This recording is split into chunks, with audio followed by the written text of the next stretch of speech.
한국인들이 분노하고 있는 현 상황에 관한 내용입니다. 이낙연 국무총리의 일왕 즉위식 참석을 계기로 아베 총리와 회담이 정해졌습니다. 그런데 아베 총리는 야스쿠니 신사에 추계 예제대에 맞춰 공무를 보내 논란이 되고 있는데요. 일각에서는 이번 회담을 통해 한일 관계가 개선의 계기를 갖게 되지 않을까 하는 기대를 했지만 아베 총리와 그의 측근들의 행동을 보면 한일 관계 개선은 어려울 것으로 보입니다. 외교부는 일본의 침략 전쟁 역사를 미화하고 있는 야스쿠니 신사에 일본 정부와 의회 지도자들이 또다시 공무를 보내고 참배를 강행한 것에 대해 깊은 유감을 표한다고 밝혔습니다. 또한 정부는 일본의 책임 있는 지도자들이 과거사에 대한 겸허한 성찰과 반성을 행동으로 보여줄 때만이 미래지향적인 한일 관계 발전에 기여하고 주변국과 국제사회에 신뢰를 얻을 수 있다고 강조했습니다. 야스쿠니 신사는 일본 군국주의의 상징으로 우익 세력의 심장부로 일컬어지며 1978년 A급 전범 14명을 합사하면서 야스쿠니 신사는 많은 우익 세력의 추앙을 받는 곳이 되었습니다. 그리고 이곳은 고이즈미 주니치로 총리를 시작으로 정치에 이용되기도 했는데요. 그는 8월 15일 야스쿠니 신사 참배를 강행하였고 우익 세력들의 큰 지지를 받게 되었습니다. 그리고 아베 신조 총리 역시 야스쿠니 신사를 통해 우익 세력을 중심으로 하는 자신의 정치적 기반을 다지고 있다고 하는데요. 야스쿠니 신사에는 강제징용으로 끌려간 한국인 2만여 명이 함께 합사되어 있는 것으로 추정되고 있습니다. 이들은 무단 합사된 것으로 일본은 당시 조선인들이 일본인 신분으로 싸웠으므로 야스쿠니에 합사되는 것은 당연하다고 말합니다. 일본은 합사를 취하해달라는 유족들의 요구를 묵살하며 야스쿠니에 합사된 조선인들을 일본의 전시 동원의 정당성을 인정받기 위해 이용하고 있다고 하는데요. 한일 경제 갈등으로 시작된 한일 갈등은 이제 역사 갈등으로 치닫고 있습니다. 한일 간 경제 갈등을 얘기하면서 끊임없이 역사를 언급하는 것은 일본이 지난 과거에 대해 사죄하지 않았고 우리나라에는 여전히 그들로 인해 상처 입은 분들이 계시기 때문입니다. 게다가 대한민국 국민으로서 한일 간 역사를 듣고 보고 배우며 느꼈던 억울함과 분노를 전 국민이 함께 얘기할 기회가 없었는데 일본의 경제 보복 조치에 함께 저항하면서 그동안 하지 못했던 대화를 나눌 수 있는 장이 마련되었다고 생각합니다. 에센셜TV는 이번 기회를 통해 한일 관계를 다시 정립하고 그동안 해결하지 못했던 일들을 해결할 수 있기를 바랍니다. 시청해주셔서 감사합니다. 에센셜TV는 여러분의 의견을 환영합니다. 안녕하세요. 돈 되는 라디오입니다. 오늘도 제 방송을 들어주셔서 진심으로 감사드립니다. 바쁘시겠지만 좋아요, 알람, 구독 한 번씩 꾹꾹 부탁드립니다. 저에게 큰 힘이 됩니다. 자, 오늘의 제목, 삼성전자가 일본의 충격적인 행동에 현재 엄청 화가 난 이유, 일본 업체들 정말 줄도산한다, 충격적인 일본 수출 규제 진실이라는 주제로 여러분들과 한번 이야기해 보도록 하겠습니다. 자, 내일이면 화이트리스트 제외가 시작이 됩니다. 7월 초에 반도체 소재에 대해서 3가지 품목이죠. 이 소재에 대해서 일본이 수출 규제를 단행했고 얼마 지나지 않아 우리나라를 화이트리스트에서 완전히 배제하겠다고 밝혔죠. 그리고 일정 기간이 지나게 되면 실제 이 화이트리스트 제외가 진행이 되는데 바로 그게 내일 28일 0시부터입니다. 즉 28일 0시부터 시작이 되는 거고 이제 약 3시간 정도 밖에 남지 않은 시간인데요. 사실 이 지소미아 협정 종료에 대해서 우리나라가 공식적으로 발표를 했고 11월 말부터 지소미아 협정이 실제로 적용되지 않기 때문에 우리나라 측에서는 일본이 여태까지 해온 행동을 취하하고 협상을 할 의향이 있다면 우리나라도 남은 기간 동안 지소미아 협정 연장에 대해서 재검토를 충분히 하겠다라고 밝혔습니다. 하지만 이런 우리나라 정부의 발표 및 의도와는 전혀 다르게 일본이 결국 대한민국을 화이트리스트에서 제외하겠다고 오늘 언론을 통해 언지를 했습니다. 스가 요시히데 장관이 발표를 했는데요. 우선 내용을 좀 한번 들어보시죠.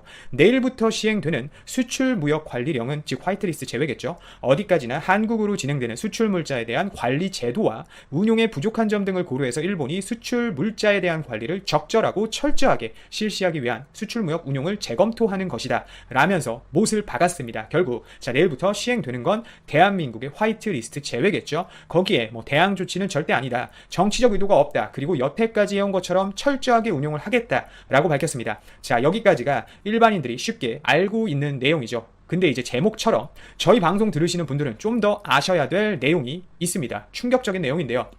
우리는 여태 일본 수출 규제에 대해서 사실 전쟁 물자와 관련해서 생각을 해왔고 뭐 북한을 연관 지을 수 있겠죠. 또 아베 내각의 정당성을 확보하면서 일본 내부의 문제들을 국외로 돌리기 위한 철저히 계획된 공격이라고 알고 있죠. 네, 이것도 충분히 맞습니다. 하지만 우리는 하나 더 알아야 될 게 있어요.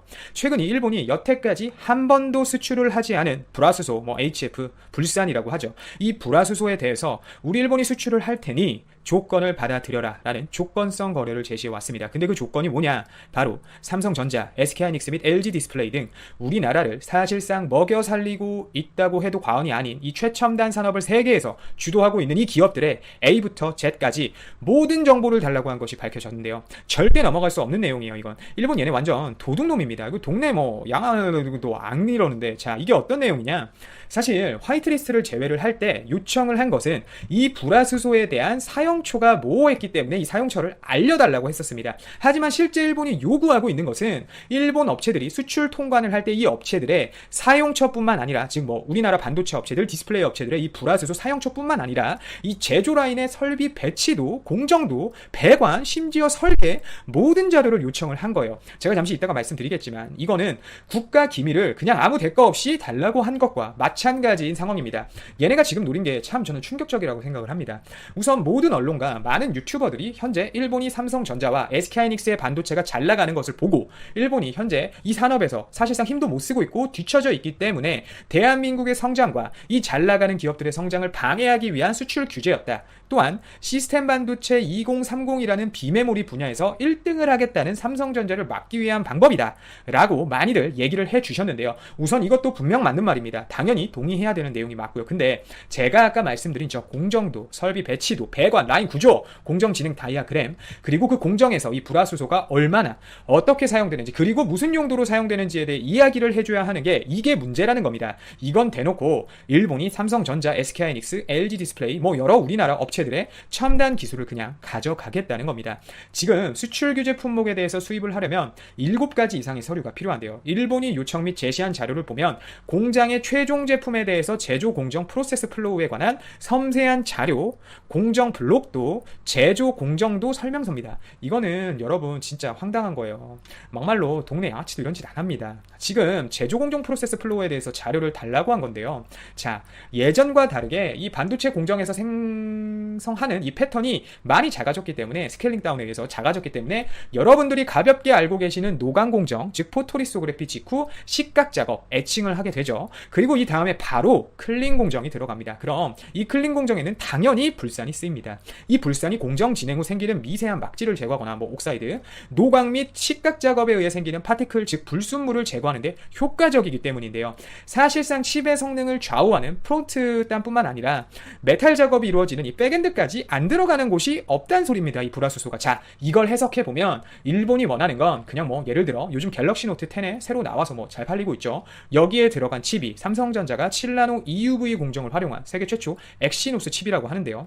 이 칩 생산하는 모든 과정을 니네 불화수소를 받고 싶다면 모든 걸 다 가져와라, 모든 걸 다 까라 라는 말입니다. 자, 거기에 이 불화수소가 클린 공정 말고도 에칭 공정에서도 쓰이죠. 노광도 어렵다고 하지만 지금 요즘 이 반도체 업계에서는 이 에칭, 즉 식각이라는 작업을 얼마나 어느 업체가 잘하느냐가 칩의 성능을 결정해주는 척도라고 보시면 됩니다. 왜냐?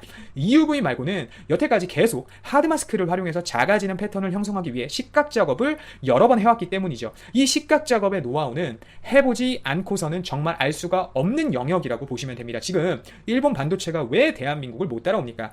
일본이 잘 나갔을 때의 그 반도체 생성 수준과 지금의 반도체 공정 수준은 정말 비교할 수 없을 만큼 일본이 원하는 공정 프로세스 플로우가 어마어마하게 늘어났고 난이도도 늘어났습니다. 그리고 지금 우리나라가 세계를 주도하는 이 반도체 시장에서 사용되는 공정은 사실 다른 나라에서도 못 해봤고 못 겪어본 공정이라고 보시면 됩니다. 이거는 미국도 마찬가지입니다. 유일무이한 공정이라고 보시면 돼요. 자, 반도체 칩이라는 최종 생산물은 같겠지만 뭐 수요를 엄청나게 높이고 칩의 성능을 최대로 끌어올리기 위한 공정 레시피들이 다 회사마다 다르단 소리죠. 이렇기 때문에 이거는 기밀입니다. 우리나라에서도 반도체 공정 기밀은 국가 산업 기밀로 연결이 되죠.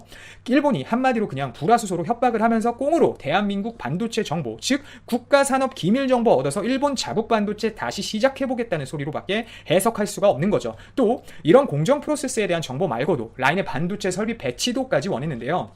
자, 일반적으로 이 업계에서 종사하시거나 공부해 보신 분, 아니면 혹은 뭐 팹이라는 이런 곳을 경험해 보신 분 아니면 잘 모르시기 때문에 제가 살짝 설명을 덧붙여 드리겠습니다. 우선 설비의 이름과 그 설비가 속한 회사, 그리고 설비를 어떻게 만들어졌는지 이 회사 이름을 딱 봐도 이게 이 공정에서 어떤 막지를 쌓거나 뭐 식각하거나 노광을 하거나 제거하는 거거나 이런 설비구나라는 것을 대충 알 수가 있습니다. 그리고 거기에 이 배치도 같은 경우는 우리나라의 많은 회사들이 지식과 실질적인 경험을 통해서 체득한 과정을 통해 설비를 배치 배치하게 되는데요. 제조업은 아시다시피 짧은 시간에 얼마나 많은 양을 효율적으로 싼 가격에 생산하냐가 그 회사가 앞으로 살아남냐 마냐에 대한 방향을 제시합니다. 결국 우리나라 업체들의 설비 배치도는 가히 세계 최강이라고 보시면 됩니다. 왜냐? 짧은 시간에 많은 양을 효율적으로 싼 가격에 생산하고 있으니까요. 아니 한번 생각을 해보세요. 라인이 예를 들자면 직선거리로 1km라고 해보자고요. 뭐 말이 안 되지만 이거 진행한 다음에 다른 공정을 진행을 해야 되는데 설비가 예를 들어 가까이 있질 않고 뜬금없이 저 끝에 1km 끝에 있거나 의미 없이 뭐 다른 층에 있거나 다른 라인에 있다고 생각을 해보세요. 정말 비효율적이죠. 움직이는데도 시간이 많이 걸립니다. 또한 설비 주변에는 공정 진행 직후 필요한 공정을 진행하기 위한 다른 설비들이 위치해 있기 때문에 전문가들이 이 공정 배치도 보면 대충 이렇게 진행되는구나 하고 충분히 감을 잡을 수가 있는 거죠. 굉장히 쉽게. 그리고 일본이 참 더 나쁜 이유는 본인들이 직접 이걸 나서지 않고 배후에서 불화수소 업체를 절벽 끝에 내몰고 이런 짓을 한다는 겁니다.